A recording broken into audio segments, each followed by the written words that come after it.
할렐루야. 오늘도 우리에게 귀한 생명 주시고 또 복된 하루의 시작을 허락하신 우리 살아계신 주님께 귀한 영광과 감사를 올려드립니다. 토요일 아침입니다. 계속되는 아침 말씀 묵상. 오늘은 어제에 이어서 예레미야 6장 1절부터 15절까지의 말씀, 예레미야서 6장 1절부터 15절까지의 말씀을 통해서 이 아침에 우리에게 주시는 하나님의 말씀의 은혜 나누도록 하겠습니다. 어제 본문에서 하나님께서는 이스라엘과 유다의 악행을 벌하지 않을 수 없다라고 그렇게 말씀하셨죠. 하나님을 향한 죄악과 그리고 그 백성들을 향한 그 사회의 고질적인 문제점과 사회 악들, 이제 이러한 것들을 하나님께서 보시고 벌하지 않을 수 없다라고 말씀하셨고, 오늘 본문에서는 이제 6장으로 넘어와서요. 예레미야가 하나님의 징벌이 이제 어떠한 형태로 이루어질 것인지를 실제로 눈앞에서 보는 듯한 그러한 생생한 모습을 오늘 본문에 담고 있습니다. 그러면 1절부터 한번 오늘 본문을 살펴보도록 하겠습니다. 1절 말씀 보겠습니다. 베냐민 자손들아, 예루살렘 가운데로부터 피난하라. 드고아에서 나팔을 불고 베닥게렘에서 깃발을 들라. 재앙과 큰 파멸이 북방에서 엿보아 오미니라. 이렇게 말씀하고 있습니다. 먼저 베냐민 자손들을 향한 경고의 말씀으로 이렇게 주어지시는데, 그런데 여기에 베냐민 자손들은 예레미야가 속했던 베냐민 지파 사람들만 가리키는 것이 아니라 실질적으로 예루살렘 사람들 그리고 유다 백성 전체를 가리키는 이제 표현으로 보면 되겠습니다. 이제 임박한 전쟁을 피하기 위해서 예루살렘을 떠나서 보다 안전한 곳으로 피신하라라는 경고가 이제 그들에게 주어집니다. 구체적으로 드고아라는 이제 지명이 나오죠. 드고아에서 전쟁 경보에 나팔을 불고 그리고 벳하게렘에서 위급 상황을 알리는 깃발을 들라라는 이제 그러한 명령을 이제 1절에 받습니다. 아모스의 고향인 드고아, 아모스 1장 1절에 보면은 이제 나오고 있습니다만 예루살렘에서 남쪽으로 약 20km 떨어진 곳입니다. 북방 군대의 침략을 피하기 위해서 남쪽으로 내려가야 하는 상황에서 반드시 거쳐야 하는 곳이 바로 드고아였습니다. 그래서 이 드고아처럼 예루살렘 남쪽에 있는 벳하게렘도 마찬가지입니다. 1절에서 이와 같이 유다 백성의 죄악에 대한 재앙과 심판을 선포하신 하나님께서 이제 그 다음 2절 3절에서도 이 특이하고 좀 독특한 방식으로 예루살렘의 파멸을 예고하고 있습니다. 예루살렘의 그런 평화롭고 아름다운 목장 이미지를 순식간에 군사들이 파괴하고 그런 전쟁터의 이미지로 바꿔서 이제 표현을 하시는데, 하나님께서 예루살렘을 아름답고 우아한 시온의 딸, 이제 그렇게 의인화시키시죠. 이제 곧 목자들이 이방 왕들입니다. 많은 양떼, 많은 병사들을 몰고 이제 쳐들어와서 예루살렘 성읍 사방에 진을 칠 것이고, 아름답고 탐스러운 유다의 목장에서 병사들을 배불리 먹일 것이라, 이렇게 말씀합니다. 한번 2절 3절을 보겠습니다. 아름답고 우아한 시온의 딸을 내가 멸절하리니 목자들이 그 양떼를 몰고 와서, 이제 목자들은 이방의 왕들입니다. 그 양떼 군사들을 몰고 와서 주위에 장막을 치고 각기 그 초소에서 먹이리로다. 그렇게 되어 있습니다. 이것이 곧 하나님께서 바벨론 연합군을 통해 딸 시온을 완전히 멸망시키겠다라는 것을 이제 의미하는 것이 되겠습니다. 이제 4절로 넘어가서 4절부터 8절까지는 전쟁을 통한 심판에 대해서 구체적으로 말씀하고 있습니다. 하나님께서 유다 백성에게 경고의 말씀을 선포하신 후에 곧바로 심판의 도구로 부르실 북방 군대를 향해 전투 준비를 명령하시는 그 모습이 나오죠. 그리고 그들이 전략회의를 하는 중에 서로 주고받는 대화를 인용하시면서 예루살렘의 죄악을 낱낱이 폭로하고 있습니다. 그것이 4절부터 7절까지의 말씀입니다. 이제 그들은 애초에 공격을 시작하는 그 시간을 정오로 정했습니다. 그런데 예상보다 늦어져서 야간 공격으로 전환하겠다라고 이제 그렇게 작전을 바꾸죠. 야간에 기습해서 예루살렘을 비롯한 드고와 그리고 베타게렘 등 모든 요새들을 다 헐어버리자라고 이제 그렇게 모의를 하는 모습이 이제 4절, 5절에 나타나고 있는 것입니다. 하나님께서 그들에게 이제 전투 행렬에 장애가 되는 나무들을 다 베어버리고 그리고 예루살렘을 향해 목책이라고 얘기합니다. 또는 토성이나 공성퇴라고 이제 그렇게 말하는데 이제 그것을 쌓아서 공격하라라고 그렇게 명령하시죠. 6절 보겠습니다. 만군의 여호와께서 이같이 말하노라. 너희는 나무를 베어서 예루살렘을 향하여 목책을 만들라. 이는 벌받을 성이라. 그 중에서는 오직 포악한 것 뿐이니라. 그렇게 말하고 있습니다. 하나님께서 직접 그들에게 구체적으로 이렇게 전투 방식까지 알려주시는 이유는 예루살렘이 벌받아서 마땅하기 때문이죠.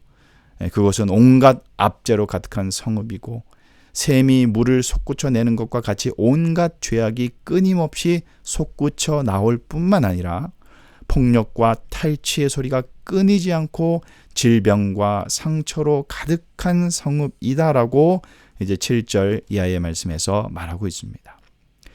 하나님께서 다시 한번 예루살렘을 향해 명시하시면서 그들이 예언자를 통해 주어지는 훈계를 받아들이지 않는다면 하나님의 마음이 그들을 싫어할 것이고 예루살렘을 아무도 살 수 없는 황무지로 만들고 말 것이라라는 그러한 경고의 말씀을 8절에 주십니다. 8절입니다. 예루살렘아 너는 훈계를 받으라.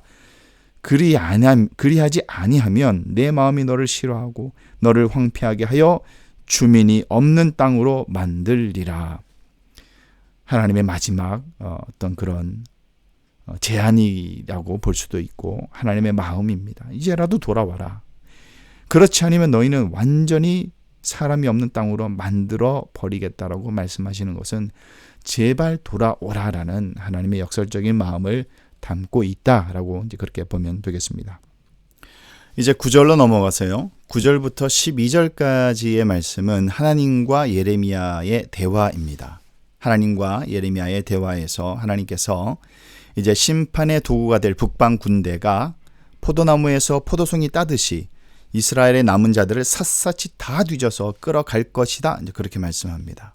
그런데 아직 시간이 있기 때문에 포도 따는 사람이 포도 덩굴을 낱낱이 들추어 남아있는 포도 열매를 찾아내는 것처럼 그가 구할 수 있는 사람들을 구하라라고 그렇게 9절에 명령하십니다. 9절 보겠습니다. 만군의 여호와께서 이와 같이 말씀하시되 포도를 따듯이 그들이 이스라엘의 남은 자를 말갛게 주우리라. 너는 포도 따는 자처럼 내 손을 광주리에 자주 놀리라 하시나니. 그런데 예레미야가 그럴 가능성이 없다라고 판단을 합니다. 그래서 하나님께 어떤 부정적인 답변을 전제하는 질문을 던지면서 하나님께 불평하는 모습이 이제 10절에 나옵니다. 하나님께서 주신 경고와 심판의 말씀을 대체 누구에게 전해서 그들을 듣게 해야 하느냐라는 이제 그러한 어떤 질문이죠. 10절에 내가 누구에게 말하며 누구에게 경책하여 듣게 할꼬. 보라 그 귀가 할례를 받지 못하였으므로 듣지 못하는도다. 보라 여호와의 말씀을 그들이 자신들에게 욕으로 여기고 이를 즐겨하지 아니하니. 예레미야가 보기에 유다 백성은 귀의 할례를 받지 못했기 때문에 심판의 말씀을 아무리 전달을 해도 귀담아 듣지 않는다라는 말씀이죠. 심지어 심판의 말씀을 욕으로 알고 거부할 것이다라고 이제 그렇게 얘기를 합니다. 이러한 현실 앞에서 좌절과 낙심에 빠진 예레미야가 여호와의 분노로 가득하여 도저히 참을 수 없는 상태에 이르게 되는 이제 그 모습이 11절에 나옵니다. 11절에 그러므로 여호와의 분노가 내게 가득하여 참기 어렵도다. 그것을 거리에 있는 아이들과 모인 청년들에게 부으리니 남편과 아내와 나이든 사람과 늙은이가 다 잡히리로다. 예레미야의 이런 답답하고 참 터질 것 같은 그런 그의 마음을 하나님께서 잘 알고 계시죠. 그래서 하나님은 그의 질문과 불평에 대한 답을 또 주십니다. 하나님께서 그 분노를 길거리의 아이들과 한데 모여있는 젊은이들에게 쏟아 부으실 것이고, 그 결과 결혼한 지 얼마 되지 않는 남자와 여자, 또 나이 든 사람과 죽을 날을 기다리는 노인들까지 다 포로로 사로잡혀 가게 될 것이라, 그렇게 또 말씀을 하시죠. 이처럼 포괄적이고 전면적인 심판의 메시지가 이제 12절에서 더 구체적으로 서술이 됩니다. 12절 한번 보겠습니다. 내가 그 땅 주민에게 내 손을 펼 것인즉 그들의 집과 밭과 아내가 타인의 소유로 이전되리라. 여호와의 말씀이니라.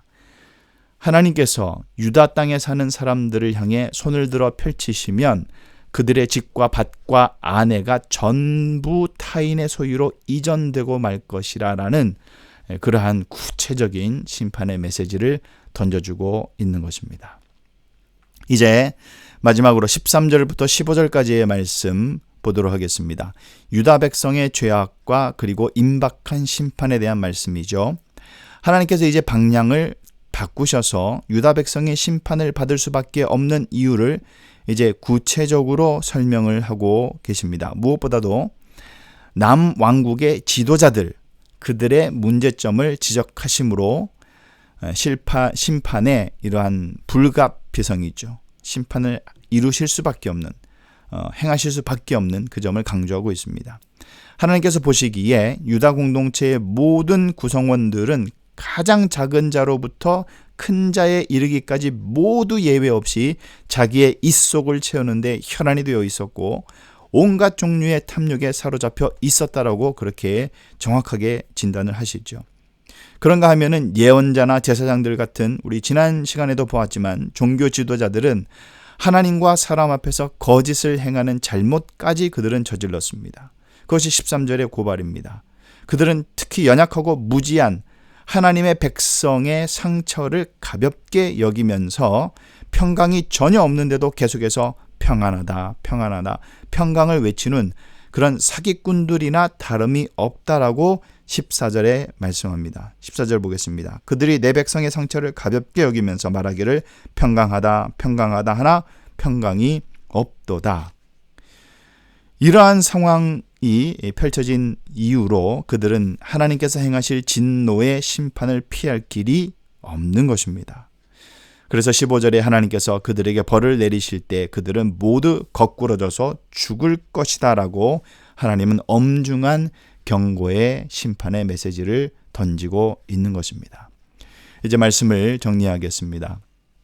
하나님의 백성 이스라엘은 본래 아름답고 평화로운 목장과도 같고요, 모든 것이 풍부한 포도원과도 같았다 그랬습니다.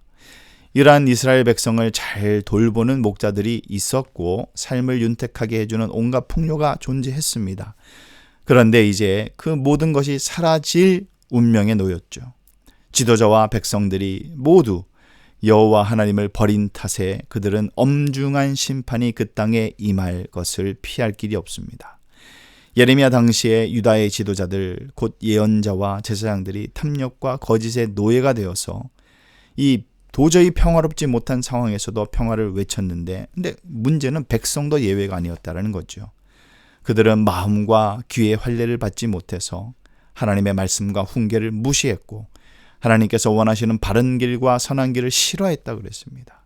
그리고 하나님의 예언자들을 통해 선포되는 경고의 나팔 소리에도 귀를 기울이지 않았습니다.